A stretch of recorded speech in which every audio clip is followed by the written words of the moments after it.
তবু বুইরার মন পাইলাম না রে, বুড়ি হইলাম তোর কারণে। 6 কি 7 এরকম হবে, কেবল আমি কথা বলতে বা গান ভালো করে গাইতে পারি। আমি গান করেছিলাম বুড়ি হইলাম তোর কারণে, বুড়া কষ্ট দিয়ে চলে গেছে এই জন্য গান গাচ্ছি না।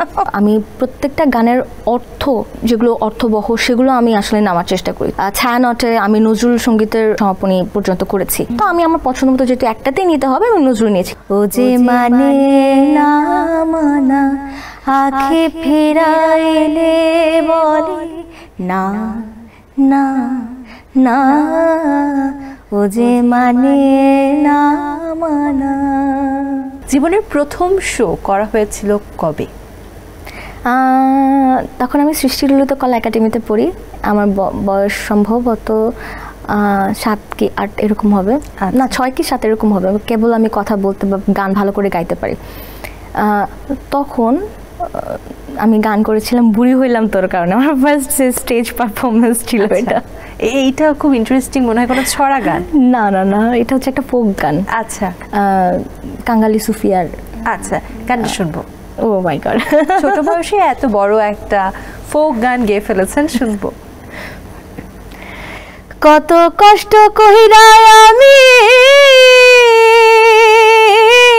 কামাই রোজগার কইরা আনি, তবু বুইরার মন পাইলাম না রে, বুড়ি হইলাম তোর কারণে। ও পরাণের বান্ধব রে বান্ধব, বুড়ি হইলাম তোর কারণে। দারুণ। সেই ছোট বয়সে নিশ্চয়ই এই গানের অর্থ তখন না বুঝেই গাওয়া হয়েছে? না, একটু বুঝতাম যে একটা বুড়া কষ্ট দিয়ে চলে গেছে এই জন্য গান গাচ্ছি না। আমাকে এভাবে বোঝানো হইতো যে মনে করো যে তোমাকে একটা মানে একটা মানুষ তোমাকে কষ্ট দিয়ে চলে গেছে, তো এই সময় তুমি এই গানটা গেয়ে গেয়ে বেড়াচ্ছ, ওই ফিলিংটা আনতে হবে। দারুণ। সঙ্গীত শিল্পীরা আসলে সব ধরনের গান গাইতে পারে, এটা সবসময় সংযোগ মানে এটা সবসময় আসলে সঠিক না। আমরা দেখেছি যে কোনো সঙ্গীত শিল্পী হয়তো কেবলমাত্র রবীন্দ্র সঙ্গীতেই রয়েছে, কেউ হয়তো নজরুলেই রয়েছে, কেউ হয়তো মডার্ন করছে, কেউ ফোক করছে। আপনার ক্ষেত্রে ব্যাপারটা দেখা যাচ্ছে যে অনেক কিছু ভার্সেটাইল সিঙ্গার হওয়াটা তো নিশ্চয়ই অনেক কঠিন, কিভাবে সম্ভব হলো?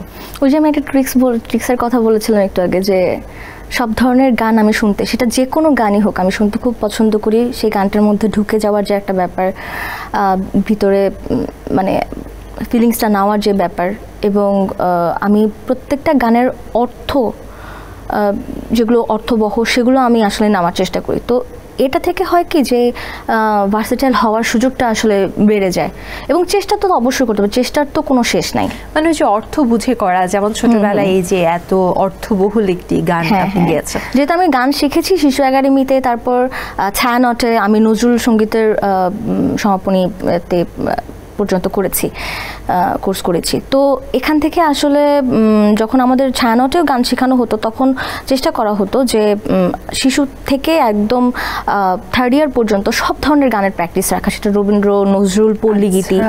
তো এটার একটা ভার্সেটাইল হওয়ার একটা সুযোগ থাকে, এবং এরপর থেকে আমাদেরকে ডিসিশন নেওয়ার জন্য বলা হয় যে আমি কোন সেক্টরে যাব, রবীন্দ্র নাকি নজরুল। তো আমি আমার পছন্দ মতো যেহেতু একটাতেই নিতে হবে আমি নজরুল নিয়েছি, কিন্তু I can sing Rabindra very well. Wow, আমরা রবীন্দ্রসঙ্গীত তাহলে এখন একটা শুনি। আচ্ছা। যত বলি নাই রাতে মলিন হয়েছে বাতে, যত বলি নাই রাতে মলিন হয়েছে বাতে,